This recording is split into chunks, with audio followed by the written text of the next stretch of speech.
Kembali lagi bersama channel kita semua. Jika Anda suka, jangan lupa komen, like dan subscribe, serta bila Anda berkenan, aktifin subtitlenya supaya ada tulisan teksnya. Kita langsung ke ceritanya. Perintah Kaisar Naga, Bab 5256-5260. Itu Heaven Zhao, pria yang dia temui di gerbang kota. Orang itu menyuruhnya datang kepadanya jika dia punya masalah, dan dia memperlakukan dirinya seperti adik laki-lakinya. Bukankah sekarang saat yang tepat untuk menggunakan nama Heaven itu? Maka, Dev perlahan mengucapkan sebuah nama, Heaven Zhao, apakah kau mengenalnya? Heaven Zhao. Ekspresi pria parubaya itu tiba-tiba berubah setelah mendengar nama itu, dan sedikit ketakutan terpancar di matanya. Di kota suci pedang dan sekitarnya, Heaven Zhao dikenal sebagai pembuat onar. Mengandalkan ayahnya, penguasa kota Yu, ia bertindak arogan dan mendominasi, dan kekuatannya sangat besar. Pasukan biasa tidak berani memprovokasinya. Melihat perubahan ekspresi pria parubaya itu, Dev mengerti dan melanjutkan, Heaven Zhao dan aku bersaudara. Menurutmu apa yang akan dia lakukan jika tahu aku disakiti olehmu? Wajah pria parubaya itu berubah. Dia memang agak takut pada Heaven, tetapi gedung informasi telah beroperasi di kota pedang suci selama bertahun-tahun dan memiliki dukungan yang kuat. Jika dia membiarkan Dev dan yang lainnya pergi begitu saja, bukankah itu akan menjadi bahan tertawaan jika kabar itu tersebar? Dia menggertakkan gigi dan berkata, kalaupun kau kenal Heaven Zhao, lalu kenapa? Ini kota pedang suci, bukan wilayah ayahnya. Bunuh satu nyawa, bayar satu nyawa. Hutang harus dibayar. Kau telah membunuh seseorang, jadi kau harus tetap tinggal. Kamu ingin menyelamatkan nyawamu, kamu bisa membayar batu peri yang cukup sebagai kompensasi. Kalau tidak, jangan pernah berpikir untuk pergi. Jelas dia bertujuan untuk menghindari menyinggung Heaven terlalu dalam sambil tetap menjaga harga dirinya, dia hanya menuntut kompensasi. Dev menatapnya dan berkata perlahan, akan kukatakan lagi. Aku adik Heaven Zhao. Jika kau tahu apa yang terbaik untukmu hari ini, kembalikan 1 juta batu peri itu dan minta maaf. Mungkin masalah ini bisa dihentikan. Jika tidak, ketika kakak laki-lakiku tiba, aku khawatir kau tidak akan bisa menyelamatkan gedung informasimu, apalagi ganti rugi. Dia pemarah dan bahkan mungkin akan merobohkannya. Kau berani mengancamku. Pria parubaya itu murka mendengar kata-kata Dev. Ia merasa Dev memanfaatkan Heaven untuk menakut-nakutinya. Jika ia benar-benar takut, bukankah ia akan terlihat seperti pengecut? Ia tertawa terbahak-bahak. Heaven Zhao. Dia bukan siapa-siapa. Apa kau benar-benar berpikir gedung informasiku dibangun dengan intimidasi? Belum lagi dia tidak datang, kalaupun ayahnya datang, kau tidak akan bisa lepas hari ini. Begitu ia selesai berbicara, sebuah suara yang mendominasi menggema dari luar gedung informasi, siapa bilang aku bukan siapa-siapa? Sebelum ia selesai berbicara, sesosok tubuh menyerbu masuk seperti badai. Sosok itu adalah Heaven Zhao. Ia diikuti oleh beberapa anak buah, semuanya tampak mengancam. Heaven melihat Dev dan Matthew yang terkepung, lalu mayat-mayat di tanah, dan mencibir, apa urusannya bagiku? Itu hanya membunuh gadis kecil seperti itu. Beraninya gedung informasimu mengganggu adikku. Heaven langsung menghampiri Dev dan menepuk pundaknya. Adik kecil, kau baik-baik saja. Aku akan menghancurkan siapapun yang berani menindasmu. Wajah pria parubaya itu langsung memucat ketika melihat Heaven mendekat. Kesombongannya lenyap, dan ia tergagap, Tuan Zhao, kenapa kamu di sini? Heaven meliriknya dari samping.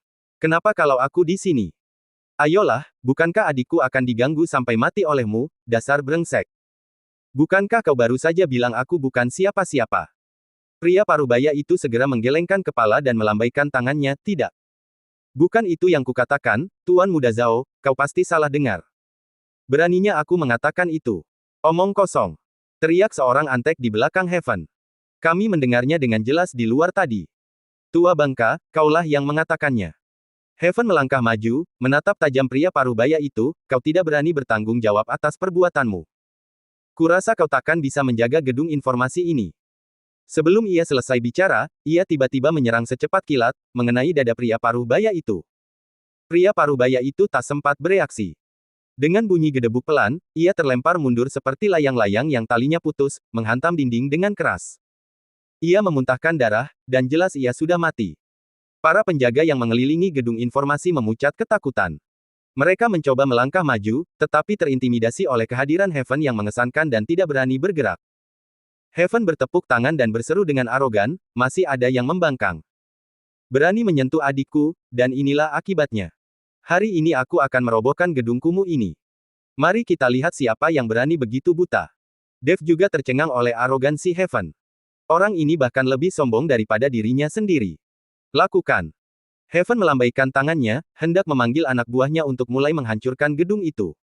Saat ini, sebuah suara menyeramkan terdengar dari kedalaman gedung informasi, sombong sekali.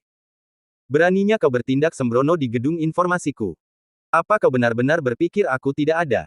Saat suara itu terdengar, seorang wanita gemuk perlahan muncul. Dia gemuk, wajahnya penuh lemak, wajahnya merapat, membuatnya tampak sangat jelek, membuatnya sulit untuk menengok. Namun aura yang terpancar darinya sangat kuat, menunjukkan tingkat kultivasi alam manusia abadi tingkat 7. Heaven mengangkat alisnya saat melihat wanita ini. Siapa kamu? Beraninya kau ikut campur dalam urusan kakek Zhao. Wanita gemuk itu mencibir, aku pemilik gedung informasi ini, yang dikenal sebagai Fat Lady. Heaven Zhao, ayahmu adalah penguasa kota. Beraninya kau bertindak begitu lancang di kota suci pedangku. Apa kau benar-benar berpikir tidak ada yang bisa menghentikanmu? Heaven berkata dengan nada menghina, dasar wanita aneh jelek, beraninya kau menyombongkan diri di sini. Ayahku adalah penguasa kota. Beraninya kau menyentuhku. Percaya atau tidak, ayahku akan memimpin pasukannya untuk merobohkan gedung kumuhmu ini. Penguasa kota. Sedikit sarkasme terpancar di mata wanita gemuk itu. Di mataku, tidak ada penguasa kota yang hebat. Bahkan jika ayahmu datang, aku akan melawannya. Begitu ia selesai berbicara, wanita gemuk itu bergerak. Meskipun badannya sangat berat, kecepatannya tak membagongkan. Dia seperti bola daging, menyerang Heaven. Wajah Heaven menjadi gelap, dan ia segera mengerahkan energi spiritualnya untuk melawan. Namun, tingkat kultivasinya hanya berada di tingkat kelima alam manusia abadi, jauh berbeda dari wanita gemuk itu. Ia bukan tandingannya. Ledakan. Ledakan. Serangkaian teredam terdengar, dan Heaven mundur berulang kali dihantam pukulan dan menjerit kesakitan. Setelah beberapa gerakan, ia ditendang di dada oleh wanita gemuk itu, terpental mundur dan mendarat dengan keras di lantau, menyemburkan darah dan nyaris tak bernapas. Ia jelas telah dipukuli hingga hampir mati. Wanita gemuk itu berjalan menghampirinya, mengangkatnya seperti ayam, dan melemparkannya keluar dari gedung informasi. Ia berkata dengan dingin, kembalilah dan beritahu ayahmu bahwa jika kau berani membuat masalah lagi, itu tidak akan semudah itu. Setelah berurusan dengan Heaven, wanita gemuk itu berbalik, tatapannya tertuju pada Dev dan Matthew seperti ular berbisa. Ia berkata dengan sinis, saya sudah berurusan dengan satu orang bodoh, sekarang giliranmu. Kau membunuh seseorang dari gedung informasiku, dan kau masih mengharapkan bantuan orang lain. Naif sekali. Kaki Matthew lemas karena ketakutan. Wanita gemuk itu terlalu kuat. Bahkan Heaven pun terluka parah dengan mudah, jadi mereka berdua mungkin bukan tandingannya. Namun, Dev tetap tenang, menggenggam pedangnya erat-erat, siap menghadapi serangan wanita gemuk itu. Ia tahu ia tidak bisa menghindari pertempuran ini hari ini. Wanita gemuk itu menatap Dev, senyum kejam tersungging di bibirnya. Bukankah kau tadi banyak bicara? Kenapa kau diam saja? Murid Sekte Pedang. Kakak Heaven Zhao. Semua itu tak penting bagiku. Apa kau siap membayar dengan nyawamu? Ia maju ke arah Dev, auranya semakin kuat. Udara di aula terasa membeku, membuatnya sulit bernapas. Para kultivator di sekitarnya menahan napas, menyaksikan pemandangan menegangkan ini, ragu apakah Dev dan dua lainnya bisa lolos. Sosok wanita gemuk itu mendekat seperti hantu, membawa tekanan luar biasa dari dewa alam manusia abadi tingkat 7. Udara terasa berdesir saat ia menerkamnya. Telapak tangannya yang montok, yang telah berubah menjadi seukuran kipas daun palem, menghantam wajah Dev dengan embusan angin. Gerakannya sederhana dan lugas, namun mengandung kekuatan yang cukup kuat untuk menghancurkan logam dan batu. Mencari kematian. Mata Dev berkilat dingin, dan energi spiritualnya bersirkulasi tanpa hambatan, aura alam dispersi negeri peri tingkat 7-nya meningkat tajam. Ia tahu jurang di antara alam mereka setipis jurang, tetapi kini tak ada jalan mundur. Hanya pertarungan sampai mati yang tersisa. Ia menyerang dengan pedang penebas naga, kilatan cahaya pedang yang cemerlang bagai meteor yang menembus malam, menebas telapak tangan raksasa wanita gemuk itu. Serangan ini memadatkan seluruh energi dan semangatnya, kekuatannya menusuk dan membawa tekad yang tak tergoyahkan. Seekor semut yang mencoba mengguncang pohon. Bibir wanita gemuk itu melengkung jijik. Telapak tangannya, bagaikan kipas daun palem, bahkan tak menghindar, melainkan menghantam langsung ke arah cahaya pedang. Bang! Pedang dan telapak tangan saling beradu dengan suara gemuruh yang memekakkan telinga. Gelombang udara dahsyat menyebar dari mereka berdua. Para kultivator di sekitarnya memucat, buru-buru menyalurkan energi spiritual mereka untuk melawan. Beberapa kultivator yang kurang mahir bahkan terdorong mundur, wajah mereka dipenuhi kengerian. Dev merasakan gelombang kekuatan yang luar biasa memancar dari pedang itu. Lengannya mati rasa, ruas-rusa jarinya retak, dan darah mengalir deras. Ia merasa seperti ditabrak monster yang melaju kencang. Ia terhuyung mundur puluhan langkah sebelum akhirnya berhasil menstabilkan diri. Rasa asin dan manis menyergap tenggorokannya, dan ia hampir memuntahkan seteguk darah, yang ia telan kembali dengan paksa. Hanya itu yang mampu kau lakukan. Wanita gemuk itu mencibir, serangannya tak tergoyahkan. Dalam sekejap, ia mendekati Dev lagi, tangannya yang lain menyapu dengan suara siulan, berniat menghancurkannya dengan satu pukulan. Para kultivator di sekitarnya berseru. Sudah berakhir. Pemuda ini dalam masalah. Bagaimana mungkin seorang dewa alam manusia abadi kelas 7 dikalahkan oleh seorang biksu alam dispersi negeri peri? Sayang sekali. Dia tangguh, tetapi perbedaan kekuatannya terlalu besar. Mata Matthew berkobar karena cemas. Ia mencoba melangkah maju untuk membantu, tetapi dihentikan oleh beberapa penjaga gedung informasi. Ia hanya bisa menyaksikan tanpa daya ketika telapak tangan besar wanita gemuk itu hendak mendarat di Dev, meraung frustrasi. Pada saat kritis ini, kilatan kegilaan melintas di mata Dev. Alih-alih mundur, ia maju, memutar tubuhnya untuk menghindari titik vital. Pada saat yang sama, pedang penebas naga di tangannya, seperti ular roh yang muncul dari gua, menusuk ketiak wanita gemuk itu dengan sudut yang luar biasa. Serangan ini sangat licik. Ia bertekad melukai musuh bahkan dengan risiko menerima pukulan. Wanita gemuk itu jelas tidak menyangka keganasan Dev. Sekilas keterkejutan terpancar di matanya. Ia mencoba menangkis dengan telapak tangannya, tetapi sudah terlambat, sehingga ia hanya bisa memutar tubuhnya. Swiss. Pedang itu berkilat. Meskipun meleset dari titik vital, pedang itu tetap menggores lengan wanita gemuk itu, membuat darah mengucur deras. Mencari kematian. Wanita gemuk itu murka. Seorang kultivator tingkat 7 di alam dispersi negeri peri tidak hanya menangkis dua serangannya tetapi juga melukainya. Ini sungguh penghinaan. Ia meraung, serangannya menjadi semakin ganas.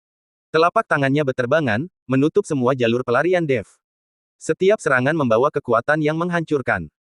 Dev menggertakkan giginya, mengandalkan kelincahan dan tekadnya yang kuat untuk menahan serangan gencar wanita gemuk itu. Luka-luka baru terus terbentuk di sekujur tubuhnya, darah membasahi pakaiannya. Ia tampak berantakan, tetapi matanya semakin cerah, memancarkan tekad yang tak tergoyahkan dan tekad yang tak kenal lelah. Klang, klang, klang.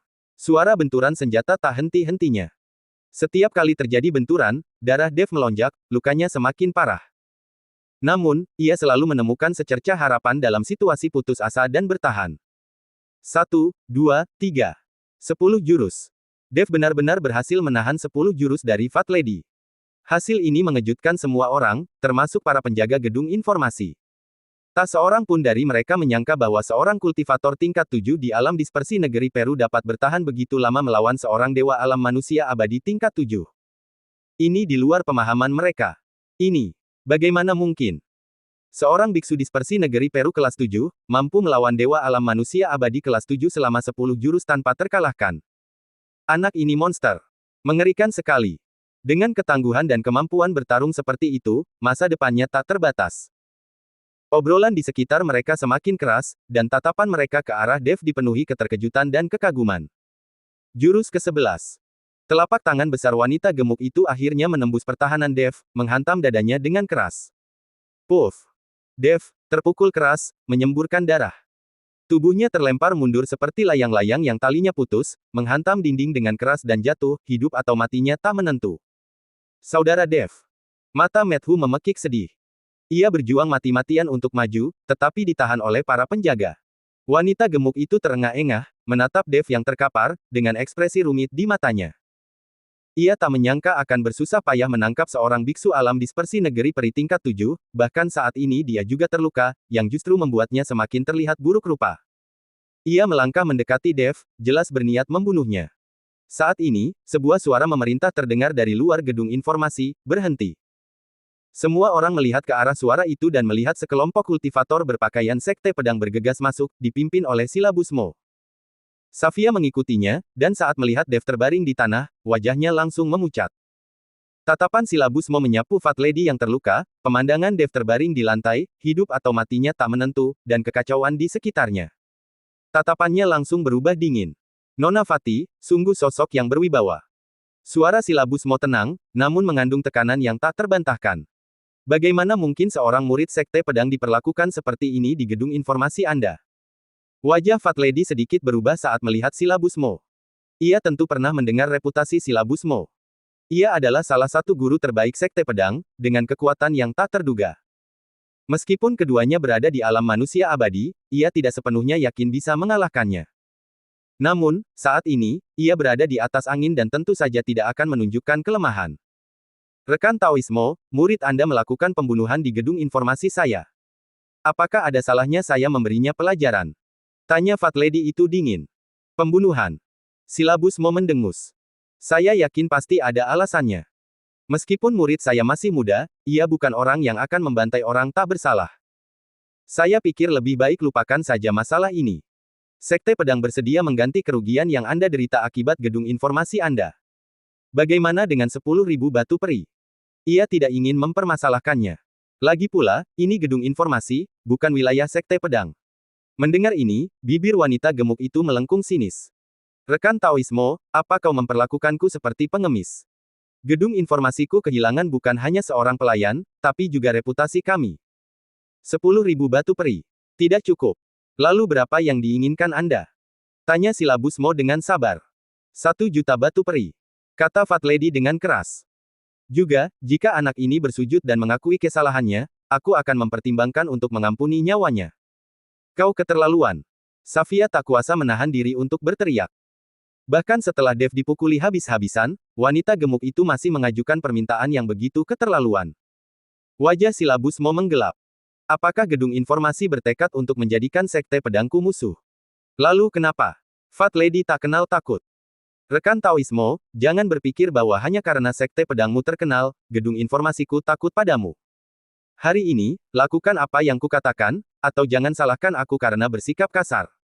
Oke, bagus sekali. Silabus Mo mengangguk, tatapan tajam terpancar di matanya.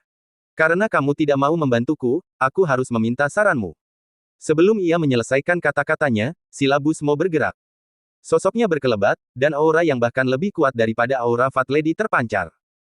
Tanpa sepengetahuannya, sebuah pedang panjang kuno muncul di tangannya. Dengan kilatan cahaya, pedang itu melesat ke depan dengan momentum yang dahsyat, menusuk Fat Lady. Tepat waktu. Melihat ini, Fat Lady, tanpa basa-basi lagi, mengayunkan telapak tangannya yang besar untuk menghadapi serangan itu.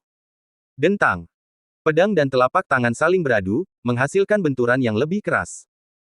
Hembusan udara yang dahsyat menyebar lagi, kali ini membuat banyak kultivator yang lebih lemah terpental. Retakan muncul di dinding gedung informasi. Kedua master itu langsung terlibat dalam pertempuran sengit.